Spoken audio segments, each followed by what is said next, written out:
आज की रात मेरे लिए बड़ी ही यादगार होने वाली थी। यह उन दिनों की बात है जब रात को तेज़ बारिश हो रही थी। आज मेरी सुहाग रात को लेकर मैंने अपने दिल में कई अरमान सजाए रखे थे। कॉलेज में अक्सर मेरी सहेलियां मुझे वे सब वीडियो दिखाया करती थीं। तब से ही मैंने अपने दिल में बहुत सारे जज्बात इकट्ठे करके रखे थे कि जब मेरी सुहाग रात होगी तो मैं भी अपनी उम्र के जज्बात पूरे करूँगी। लेकिन आज शाम को ही मेरे अरमान पूरी मिट्टी में मिलने वाले थे, क्योंकि मेरी शादी मेरे 18 साल के देवर के साथ तय हो गई थी। मेरा देवर मेरे पति के मुकाबले में ज़्यादा हैंडसम था। मैं तो पहली नज़र में अपने देवर को ही दिल दे बैठी थी। लेकिन मेरी शादी उसके भाई से तय हो गई थी। लेकिन अब मैं बहुत ज़्यादा खुश हो गई थी, क्योंकि आखिरकार मेरी शादी मेरे राजकुमार से ही हुई। लेकिन बस मुझे ये भी चिंता सताने लगी थी कि वह तो मुझसे पूरे 6 साल छोटा है। मैंने सोचा था कि वह मेरे साथ कुछ भी नहीं कर पाएगा और मुझे ही अपनी तरफ से शुरुआत करनी पड़ेगी। इसी वजह से मैंने दुल्हन का जोड़ा बदल कर एक खूबसूरत सी नाइटी पहन ली थी, ताकि वह मुझे देखते ही पिघल जाए। लेकिन जैसे ही वह कमरे में आया, मैं उसे देखकर और भी ज़्यादा हैरान हो गई, क्योंकि वह तो मुझसे भी ज़्यादा बेकाबू था। और आते ही उसने मुझे बड़े प्यार से उठाकर बिस्तर पर लिटाया और धीरे से मेरी नाइटी और पूरे रोमांटिक मूड के साथ, मेरा नाम लता है, मेरी उम्र सिर्फ 22 साल की है। मेरे घर में मेरी मम्मी पापा और मेरी एक छोटी बहन रहती थी। जब मैं कॉलेज में पढ़ती थी तब मेरी सहेलियां अक्सर मुझे सुहागरात के बारे में बातें करती थीं।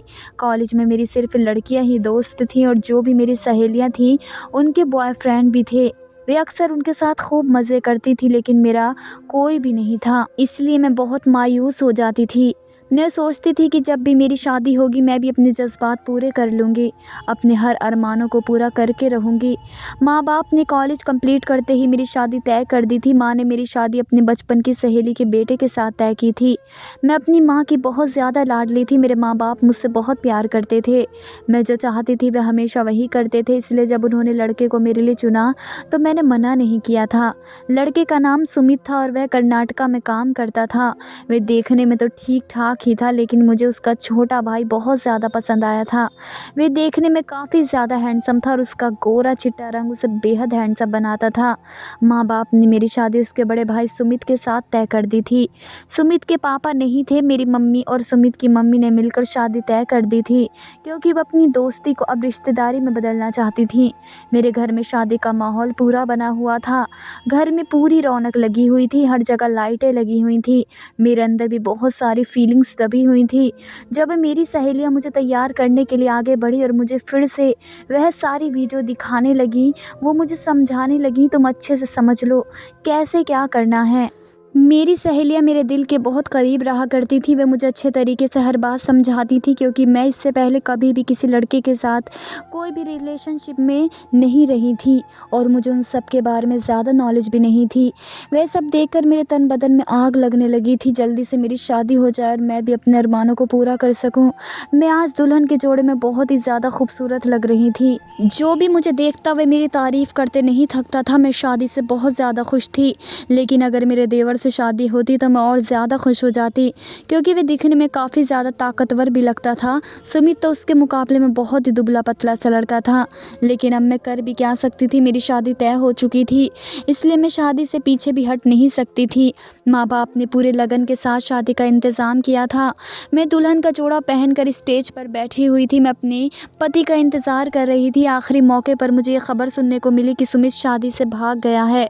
जब ये खबर मुझे मिली तो मेरे पैरों तले ज़मीन खिसक गई। मेरी माँ अपनी सहेली को बहुत ज़्यादा बुरा भला कह रही थी। वे कहने लगी, अगर तुम्हारे बेटे को शादी नहीं करनी थी तो फिर उसने हाँ क्यों की थी? उसने मेरी बेटी की ज़िंदगी बर्बाद कर दी। मैं चुपचाप साइड पर खड़ी होकर ये सब तमाशा देख रही थी। शादी में आए हुए मेहमानों को इस बारे में अभी कुछ भी मालूम नहीं था कि दूल्हा अपनी शादी छोड़कर भाग गया है। इसी वजह से मेरी माँ की सहेली ने अपने छोटे बेटे की शादी मुझसे तय कर दी। जब उन्होंने ये बात अपने मुँह से कही तो ये सुनते ही मेरे दिल में लड्डू फूटने लगे। मैं मन ही मन में सोचने लगी, अच्छा हुआ कि सुमित शादी से भाग गया है। मेरी सास हमें बताने लगी सुमित किसी और लड़के को पसंद करता था, लेकिन मेरी सास ने बहुत मना किया कि वे उसे अपने घर की बहू नहीं बनाएंगी। लेकिन उन्हें यह मालूम नहीं था कि उनका बेटा प्यार में इतना अंधा हो जाएगा कि वे शादी की रात ही भाग जाएगा। मेरे देवर का नाम राघव था। राघव की 6 फीट 3 इंच हाइट थी, बॉडी एकदम फिट थी। वह हमेशा जिम किया करता था, अपनी सेहत का बहुत ज़्यादा ख्याल रखता था। जब मैंने उसे पहली बार देखा तभी मैं मन ही मन में सोच रही थी कि काश मेरी शादी राघव से हो जाती। माँ ने मेरी शादी सुमित से तय की थी, लेकिन अब मैं बहुत ज़्यादा खुश थी कि आखिरकार मेरा प्यार मुझे मिल ही गया था। आज की रात मैं अपने सारे अरमान अपने प्यार से पूरे करूँगी। पंडित जी को बुला लिया गया था। जल्द से जल्द मेरी शादी राघव से कर दी गई थी। मेरी सहेलियाँ मुझसे कहने लगी, तूने 18 साल के लड़के से शादी क्यों की है?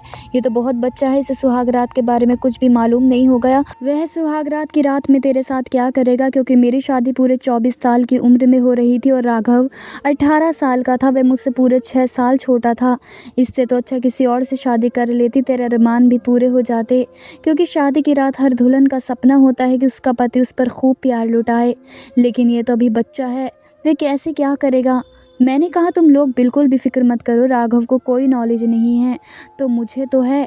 तुम लोगों ने मुझे इतना कुछ सिखा दिया है, तो आज मैं उस ज्ञान का ज़रूर इस्तेमाल करूँगी।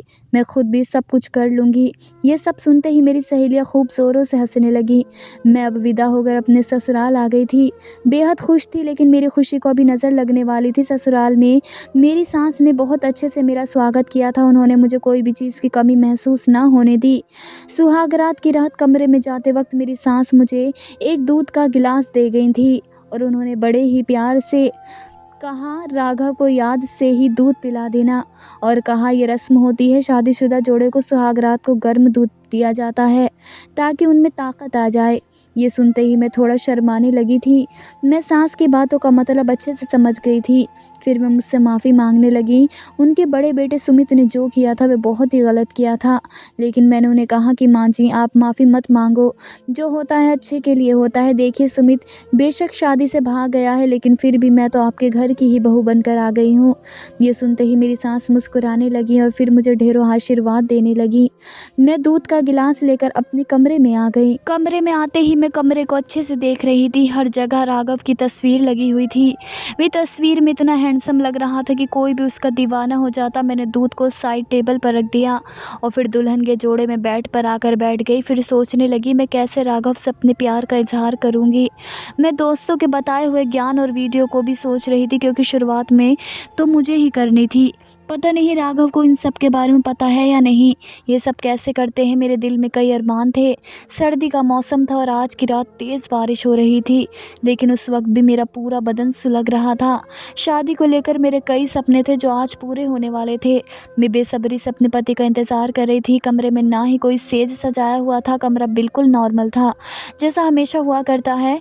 फिर 1 घंटे के बाद राघव कमरे में आए थे। उन्हें देखते ही मेरी धड़कनें तेज़ हो गईं, सर से पसीने छूटने लगे थे। वे धीरे से मेरे पास आए और मेरे बगल में आकर बैठ गए। फिर मुझसे कहने लगे, लता तुम बहुत थक गई होंगी, जाकर थोड़ा आराम कर लो। ये सुनते ही मेरे दिल के अरमान चूर चूर हुए थे। मैं तब से बेसब्री से इंतज़ार कर रही थी और ये मुझे कह रहे हैं कि मैं सो जाऊं। मुझे अंदर ही अंदर बहुत गुस्सा आ रहा था, लेकिन मैंने राघव से कुछ भी नहीं कहा। मैंने चुपचाप जाकर कपड़े बदल लिए और जब मैं कपड़े बदल कर वापस कमरे में आई तो देखा राघव तो मुझसे पहले सो गए थे। मुझे लगा कि शायद आज बहुत ज़्यादा थक गए होंगे, इसलिए वे जल्दी सो गए। मैंने धीरे से जाकर राघव के बगल में सट कर सो गई थी। धीरे से उसकी कमर को टच करने लगी थी, लेकिन वह तो मुझसे और दूर हट गया। फिर मैं गुस्से से करवट बदल कर सो गई, क्योंकि मैं भी शादी में बहुत ज़्यादा थक गई थी, इसलिए कब गहरी नींद में सो गई मुझे मालूम नहीं हुआ। जब सुबह हुई तो मुझसे पहले राघव कमरे से जा चुके थे। मेरी आंखें तब खुली जब मेरी सास कमरे का दरवाज़ा खटखटा रही थी। वे कहने लगी, कल की रात अच्छी बीती होगी। ये सुनते ही मेरा मुंह लटक गया, लेकिन मैंने अपनी सास को कुछ भी नहीं कहा। मैंने हल्की सी स्माइल दे दी। फिर सास ने कहा, जल्दी जाकर फ्रेश हो जाओ और नाश्ते पर आओ। राघव तो कब से फ्रेश होकर नाश्ते की टेबल पर बैठा हुआ है। ये सुनते ही मैं जल्दी से जाकर फ्रेश हुई और अच्छी सी साड़ी पहन ली। सोचा आज राघव को अपनी तरफ कर लूँगी, वह खुद बेकाबू होकर मेरे पास आ जाएगा। साड़ी पहनकर मैं नीचे गई तो सबने मेरी तारीफ़ की सिवाय राघव के। राघव ने तो एक बार भी मुझे नहीं देखा। मैंने सोचा कि शायद वह सिर्फ 18 साल का है और उसे इन सब के बारे में मालूम ही नहीं। मुझे खुद ही उसको अपनी तरफ खींचना होगा, तभी वह मेरे पास आएगा। सारा दिन मुँह दिखाई की रस्म में बीत गया था। उस रस्म में सब आस पड़ोस की औरतें मुझे देखने के लिए आई हुई थी। मुझे जब वे देखती तो खूब मेरी तारीफ़ करती और मेरी सास से कहती, तुमने तो हीरे जैसी बहू चुनी है। इस रस्म में मैं बैठे बैठे अपने पति राघव को ही ढूंढ रही थी, लेकिन वे मुझे कहीं भी दिखाई न दे रहे थे। मुझे लगा शायद वे किसी काम से बाहर गए होंगे। शाम को जब सभी मेहमान अपने अपने घर को चले गए तो मैं भी रात का खाना खाकर जल्दी अपने कमरे की तरफ चली आई, ताकि मैं अपने पति को अपनी तरफ खींच सकूं। मैंने सोचा आज राघव जब कमरे में आएंगे तो मैं खुद ही उनके करीब चली जाऊंगी, अपने प्यार का इजहार उनसे कर लूँगी। और मैंने आज एक बहुत ही सुंदर नाइटी पहन रखी थी, जिसके दोनों साइड पर कट लगा हुआ था, जिसे पहनते ही मेरी टांगें साफ दिखाई दे रही थी। मैंने सोचा कि राघव मुझे नाइटी में देखते ही उसके जज्बात उभरने लगेंगे और ख़ुद मेरी तरफ खींचा चला आएगा, लेकिन शायद मेरी गलतफहमी थी। पहली रात की तरह मैं फिर से राघव का इंतज़ार कर रही थी। इंतज़ार करते करते रात के 2:30 बज चुके थे। बेसब्री से अपने पति का इंतज़ार करती रही, लेकिन अब मुझे अंदर ही अंदर बहुत गुस्सा भी आ रहा था। राघव को मेरी बिल्कुल भी फ़िक्र नहीं थी। जब सुबह के 4 बजे तो वे अंदर आए। वह मुझे देखकर कहने लगे, मुझे माफ़ कर देना, मैं किसी काम से बाहर चला गया था, आने में थोड़ी देर हो गई थी। ये सुनते ही मेरा दिल थोड़ा शांत हुआ, लेकिन जैसे ही मैं उनके पास गई तो उन्होंने मुझे अपने से दूर करते हुए मेरा हाथ पकड़कर कहा, मुझे माफ़ कर दो। मेरे भाई ने तुम्हें शादी के स्टेज पर छोड़ दिया और तुम मेरे भाई की दुल्हन हो। बेशक मैंने तुमसे शादी की है, लेकिन अभी भी तुम मेरी भाभी हो। मैं तुम्हें उस नज़र से नहीं देखता। समाज की बदनामी की वजह से मैंने तुमसे शादी की है। अगर मैं शादी नहीं करता तो समाज तुम पर तरह तरह के इल्ज़ाम लगाता, और फिर मेरी माँ ने मुझे बहुत मजबूर कर दिया था शादी के लिए, ताकि तुम्हारी इज्जत बचा सकूं। मुझे माफ़ कर देना, तुम बहुत अच्छी हो, लेकिन मैं तुम्हें पत्नी के रूप में कभी भी स्वीकार नहीं कर पाऊंगा। हम दोनों एक ही कमरे में रहेंगे ताकि लोगों को हमारे बारे में कुछ पता ना चले, और तुम जो चाहे कर सकती हो। तुम्हारी मर्ज़ी, अगर तुम्हें कोई लड़का पहले से पसंद है तो तुम उससे शादी भी कर सकती हो, और इसमें मैं तुम्हारा पूरा साथ दूंगा, क्योंकि अगर मेरे भाई ने आपको धोखा दिया है तो मैं आपकी मदद कर दूंगा। लेकिन याद रखना, मैं आपको कभी उस नज़र से नहीं देख सकता, तो इसलिए मेरे से दूर रहा करो। मैं तुम्हारे साथ अपना पति वाला रिश्ता नहीं निभा सकता। पर उसे कौन बताता, मैं तो उसे पहले से ही पसंद करती थी। जब से मैंने उसे देखा था, ऐसी बातें सुनकर मेरे पैरों तले ज़मीन निकली थी। मैं कुछ भी बोलने या सुनने की हालत में नहीं थी। ये सुनते ही मुझे बहुत गुस्सा आया, लेकिन मैंने अपने गुस्से पर बहुत अच्छे से काबू पा लिया। मैंने कहा, अगर तुम्हें भी मुझसे शादी नहीं करनी थी तो तुम भी मुझे साफ साफ कह देते, लेकिन अब शादी करने के बाद तुम मुझे अपनी पत्नी भी स्वीकार नहीं कर रहे और ना ही मेरा हक देते हो, मुझसे दूर भागते हो। ये सुनकर राघव कहने लगा, मैं तुमसे और कुछ नहीं कहूँगा, जो कहना था मैं कह चुका हूँ। मेरी बात अपने पल्लू में बांध लो, क्योंकि मैं सच कह रहा हूँ, तुम्हें कभी भी उस नज़र से नहीं देख सकता। ये कहते ही राघव जाकर बिस्तर पर बैठ गया, और फिर वहीं मैं खड़ी आंसू बहा रही थी। फिर चुप से जाकर बिस्तर पर लेट गई। मेरे जितने भी शादी को लेकर दिल में पहले से अरमान थे, वे सारे पानी में बह गए थे। मुझे अब समझ में नहीं आ रहा था कि मेरी यह ज़िंदगी मुझे किस मोड़ पर ले जाएगी। एक दूल्हा मुझे स्टेज से छोड़कर भाग गया था, दूसरा शादी करके भी मुझे अपने दिल में पत्नी की जगह नहीं दे पा रहा था।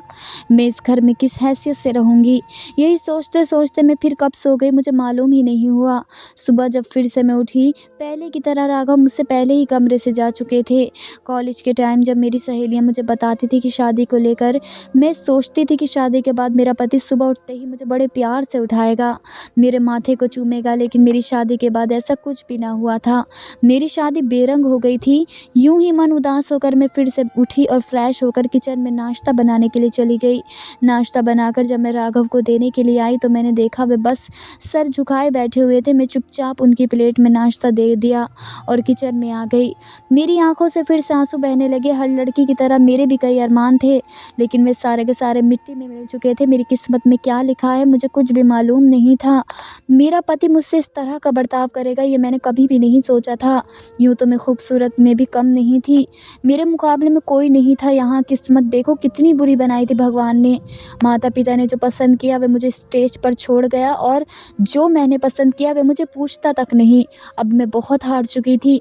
यूं ही कुछ दिन ऐसे ही बीते। फिर एक दिन मेरी सास मुझसे मिलने के लिए मेरे कमरे में बेड पर आई और कहने लगी, राघव तुम्हारे साथ अच्छा तो है ना? मैंने कहा, मम्मी जी वे अच्छे तो हैं। वे कहने लगी, बेटा मैं तुमसे पूछ रही हूँ, तुम दोनों के बीच पति पत्नी वाला मधुर संबंध है क्या?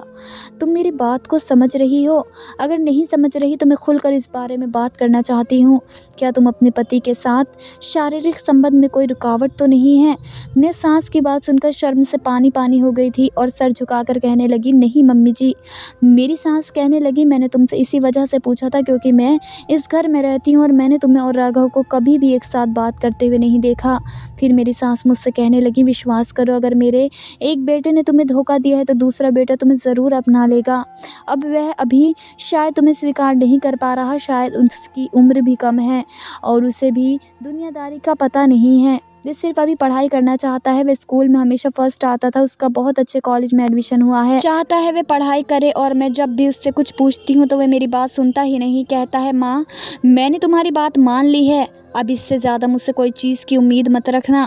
मैं अपनी पढ़ाई में बिज़ी हूँ, मैंने आपकी लाज रखी, अब तुम्हारी बारी है इस सब को हैंडल करने की। बहू मुझे थोड़ा समय दे दो, राघव ज़रूर तुम्हें अपना लेगा, तुम्हें तुम्हारा हक देगा। ये सुनते ही मैं फूट फूट कर रोने लगी क्योंकि कई दिन से मैंने ये सब अपने दिल में दफन किया हुआ था। घर से भी जब माँ फ़ोन करके पूछती तब मैं उनसे झूठ बोलती कि राघव मेरा बहुत अच्छे से ख्याल रखते हैं, लेकिन उसने तो आँख उठाकर भी मुझे नहीं देखा था। मेरी आँखों से आंसू पानी की तरह बहने लगे। सास मुझे दिलासे दे रही थी, भगवान पर भरोसा करो, सब ठीक हो जाएगा। फिर सास ने कहा कि बेटी हो सके तो तुम थोड़ा पहल किया करो क्योंकि राघव अभी 18 साल का ही है। एक औरत ही अपनी खूबसूरती से अपने पति को काबू कर सकती है। ये सुनते ही मेरे फिर से हिम्मत जाग उठी थी। शादी को 3 महीने हो चुके थे, अब मुझे एक बार ज़रूर कोशिश करनी चाहिए। इसी वजह से मैं रात को फिर से तैयार होकर अपने पति का इंतज़ार कर रही थी। जैसे ही राघव कमरे में आए तो मैं उनके करीब जाने लगी तो राघव ने फिर से धीरे धीरे दूर जाने लगा। फिर मैं राघव के सीने से जा लगी तो उन्होंने मुझे गुस्से से दूर कर दिया और कहने लगे, लता तुम्हें पहले भी मना किया है कि आप मुझसे इस तरह की कोई उम्मीद नहीं रखोगी। मैं कभी तुम्हें इस नज़र से नहीं देखता और ना ही तुम्हारे लिए मेरे अंदर ऐसी कोई फीलिंग है। तुम अपनी फीलिंग संभाल कर रखो, मुझ पर ना आज़माओ। मुझे अपनी ज़िंदगी में अभी बहुत कुछ करना है, बहुत कुछ बनना है। तुम इस तरह की बेकार कोशिश करना छोड़ दो। अगर तुम और माँ मुझे ज़्यादा मजबूर करोगी तो मैं ये घर छोड़कर ही चला जाऊँगा। मुझे अपनी ज़िंदगी में इसके अलावा भी बहुत काम है। मैंने राघव से गुस्से में कहा, हमारी शादी को अब 3 महीने होने वाले हैं। आप क्या चाहते हैं मैं पूरी ज़िंदगी ऐसे ही बिता दूँ? अगर आपको भी अपने भाई की तरह करना था तो आपने मुझसे शादी ही क्यों की? मेरे मन में जो भी गुस्से में आ रहा था वह मैं बोलती जा रही थी और फूट फूट कर रो रही थी। मैं बहुत परेशान हो गई थी। राघव चुपचाप मेरी बातें सुन रहे थे लेकिन वे मुझे कुछ भी नहीं कह रहे थे। फिर मैंने गुस्से से अपना हाथ छुड़ाया और कमरे से बाहर निकल गई। रोती रोती हॉल में सोफे पर सो गई। मेरी ज़िंदगी मुझे उस मोड़ पर ले आई थी, ना मैं आगे जा सकती थी ना मैं पीछे मुड़ सकती थी। मैं अपने जज्बातों को, अरमानों को दफन कर चुकी थी। हर लड़की के शादी को लेकर कई सपने होते हैं लेकिन मेरे सारे सपने टूट चुके थे। मैं जितना भी सपनों को जोड़ने की कोशिश करती थी लेकिन अब जुड़ने का नाम ही नहीं ले रहे थे। घर वालों को भी इस बारे में नहीं बता सकती थी। इसी तरह मेरी सास ने 1-2 बार राघव पर प्रेशर दिया कि मुझसे अपना संबंध ठीक कर ले। वैसी गुस्से में अपना घर छोड़कर चला गया था। हॉस्टल में रह रहा था। वह पढ़ाई करने में बहुत तेज़ था, उसका सिर्फ ध्यान पढ़ाई पर था। मेरी सास अब मजबूर हो गई थी, वह करे तो क्या करे। इसी तरह 1 साल बीत गया। आज सुबह ही दरवाजे पर किसी ने बेल बजाई। मेरा दिल धक से रह गया। मुझे लगा कि राघव लौट आए हैं। मैंने जैसे ही दरवाज़ा खोला सामने उस आदमी को देखकर बिल्कुल हक्का बक्का रह गई। सुमित अपनी पत्नी के साथ दरवाजे पर खड़ा था। मेरी सास भी मेरे पीछे ही आई थी। सुमित और उसकी पत्नी को देखते ही वह भी हैरान रह गई। राघव ने अपने भाई को फ़ोन करके सुमित को और उसकी पत्नी को घर बुला लिया था और उसने अपने भाई से अपने दिल की बात की थी। उसने कहा था, मैं जब तक पढ़ाई नहीं कर लेता मैं इन सब चीज़ों के बारे में कभी नहीं सोचूंगा। राघव ने अपने भाई से कहा था कि लता को अपनी ज़िंदगी आगे बढ़ानी चाहिए, उसे ऐसे ही किसी के इंतज़ार में नहीं बैठना चाहिए। या तो अपनी पढ़ाई दोबारा स्टार्ट कर दे या फिर अपनी ज़िंदगी में जो भी करना चाहती है वह कर सकती है। अगर उसे मुझसे डिवोर्स चाहिए तो मैं वह भी दे सकता हूँ, पर मैं अभी इस रिश्ते को कभी स्वीकार नहीं कर सकता जब तक मैं कुछ बन नहीं जाता। और मैं लता को ये नहीं कहता कि लता बैठकर मेरा इंतज़ार करे।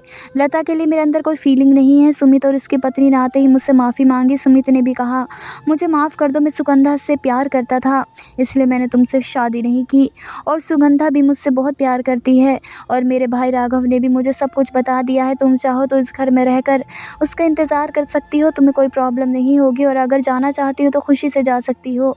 सुमित की बात सुनकर मेरे पैरों तले ज़मीन निकल गई। आखिर में क्या करती? मैंने अपनी माँ को ये सारी बातें बता दी। मेरी माँ मेरी सांस पर ही चढ़ बैठी। उसने लड़ाई झगड़ा हुआ। मेरी माँ मेरी सांस पर बिगड़ गई थी। पहले तुम्हें अपने बेटे से से पूछना चाहिए था, बिना उसकी मर्ज़ी के ख़िलाफ़ जाकर तुमने मेरी बेटी की ज़िंदगी ख़राब कर दी। दोनों बेटों ने मेरी बेटी को ठुकरा दिया। मैं भी अब बिल्कुल टूट चुकी थी। अपनी शादी को लेकर मेरे सारे सपने मिट्टी में मिल चुके थे। अब मैं शादी के नाम से ही घबराती थी और अपनी ही नज़रों में गिर गई थी। माँ के साथ मैं अपने घर आ गई थी। माँ ने मुझसे माफ़ी मांगी और कहा, जब तक तुम नहीं कहोगी मैं तुम्हारे लिए कोई रिश्ता नहीं ढूंढूंगी और अब तुम अपनी पढ़ाई कर सकती हो। मैंने भी इस चीज़ को दिमाग से ही निकाल दिया और पढ़ाई करने लगी। मैंने टीचर ट्रेनिंग के लिए फॉर्म भर दिया और टीचर ट्रेनिंग के लिए मैं दूसरे शहर चली गई थी। वहाँ मुझे 4 साल लगे। मैंने ट्रेनिंग कंप्लीट हो गई और अब मैंने टीचिंग की नौकरी के लिए फॉर्म भर दिए थे। मुझे एक इंटरनेशनल प्राइवेट स्कूल में टीचिंग के लिए भर्ती कर लिया गया था। मेरी सैलरी भी काफ़ी अच्छी थी। अब मुझे कोई प्रॉब्लम नहीं थी। इंसान को अगर मोहब्बत में धोखा मिले तो वह इंसान बहुत ज़्यादा मजबूत हो जाता है और मुझे एक बार नहीं, मुझे तो 2 बार धोखा मिला था और उस धोखे से मैं बहुत ज़्यादा कठोर हो गई थी और उस धोखे ने मुझे कामयाबी का रास्ता दिखाया था। अब मेरे अंदर किसी जीवन साथी की इच्छा नहीं थी। जिस स्कूल में मैं पढ़ा रही थी वहाँ पर 15 अगस्त के लिए झंडा फहराया जाना था और ये स्कूल इंटरनेशनल स्कूल था और यहाँ पर झंडा फहराने के लिए फ़िल्म स्टार को बुलाया गया था और स्टार की जो सुरक्षा के लिए पास के थाने से पुलिस प्रशासन भी वहाँ मौजूद थी। अचानक से मेरे सामने एक इंस्पेक्टर की वर्दी में एक आदमी आया। उसे देखकर मैं बिल्कुल हिलकर रह गई थी। मेरी आत्मा तक घबरा गई थी क्योंकि वह कोई और नहीं, राघव था और उसने मुझे पहचान लिया था। मैंने राघव से डिवोर्स नहीं लिया था क्योंकि राघव मेरे दिल में बसता था और मैं पूरी ज़िंदगी उसी के नाम पर काटने वाली थी, लेकिन राघव ने मुझे बीच में थाम लिया था। आज मेरे पैरों में बैठकर मुझसे माफ़ी मांग रहा था। उसने कहा कि मैं तुम्हारे साथ जो किया उसकी सज़ा मुझे मिल गई है। उसने बताया कि कॉलेज के लास्ट टाइम में मुझे एक लड़की से मोहब्बत हो गई थी। मैंने उस लड़की को प्रपोज़ कर दिया था। मैं उस लड़की के लिए पागल हो गया था, लेकिन वह लड़की सिर्फ़ पैसों के पीछे भागती थी। वह मुझसे सिर्फ़ टाइम पास करती थी। अब मुझे उसकी असलियत के बारे में पता चला तो मैं अपनी नज़रों में ही गिर गया था। उसके बाद मुझे तुम्हारी याद सताने लगी, लेकिन मेरे अंदर इतनी हिम्मत नहीं थी कि मैं तुम्हारा सामना कर सकूं। मैंने किसी से पता करवाया था। मुझे पता चला कि तुमने अभी तक शादी नहीं की है। तुम किसी इंटरनेशनल स्कूल में पढ़ाती हो। मुझे तुम्हारी कामयाबी सुनकर बहुत खुशी हुई थी, लेकिन मुझे इतनी हिम्मत नहीं थी कि तुम्हारा पता लगाता। भगवान ने आज हम दोनों को मिला दिया है और आज 15 अगस्त भी है। मुझे माफ़ कर दो। देखो, तुम्हारा पति एक इंस्पेक्टर बन चुका है और तुम टीचर। हम दोनों की जोड़ी बहुत अच्छी जमेगी। मुझे तो राघव पहले से ही पसंद था। मैं तो उसके इंस्पेक्टर की वर्दी में देखते ही हैरान रह गई थी। वे बहुत हैंडसम लग रहा था। यूँ अगर वह उस वक्त अपनी पत्नी के जुल्फ़ों में फंस जाता तो वह इंस्पेक्टर ना बनता और मैं भी एक टीचर ना बन पाती। समय बहुत बलवान होता है और उस समय में हमें एक कामयाब इंसान बना दिया है। मैंने राघव को तुरंत माफ़ कर दिया और अपने सीने से लगा लिया। मैं राघव के अलावा किसी और को अपने दिल में नहीं रख सकती थी। प्रोग्राम ख़त्म होने के बाद राघव मुझे लेकर सीधा अपने घर गया था। मेरी सास और सुमित मुझे देखकर हैरान हुए थे। राघव अपने भाई के गले लग गया और अपनी माँ से और अपने भाई से माफ़ी मांगने लगा। आज घर में बहुत खुशी का माहौल बना हुआ था क्योंकि घर में आज सभी बहुत खुश थे। सब लोग कमरे में जाकर ढेर सारी बातें भी कर रहे थे, लेकिन मैं कोने में खड़ी ये सब देख रही थी। मैंने रात का खाना बनाया और रात का खाना खाकर सबने बर्तन धोकर अपने अपने कमरे की तरफ बढ़ गए। मन में बहुत दर्द और परेशानी थी। मेरे मन में बहुत सारे सवाल उठ रहे थे कि अब क्या होगा। लेकिन जैसे ही राघव कमरे के अंदर दाखिल हुआ तो कमरे की लाइट अचानक से बंद हो गई। अचानक ही पीछे से किसी ने मुझे ज़ोर से जकड़ लिया। फिर मेरे दिल की धड़कनें बहुत तेज़ हो गई थी। मैं चिल्ला भी नहीं पाई थी क्योंकि किसी ने मेरे मुंह पर हाथ रख दिया था ताकि मैं चिल्ला भी ना पाऊँ। और जब मुझे धीरे से पकड़कर मुझे गोद में उठाकर अपने कमरे में लाया और बेड पर बिठा दिया। कमरे की लाइट ऑन की और सामने जो आदमी था उसे देखकर मैं हैरान रह गई क्योंकि सामने वही आदमी मौजूद था जिसके लिए मैंने इतने अरमान सजाए थे, जिसकी याद में मैंने पूरे 8 साल बिताए थे।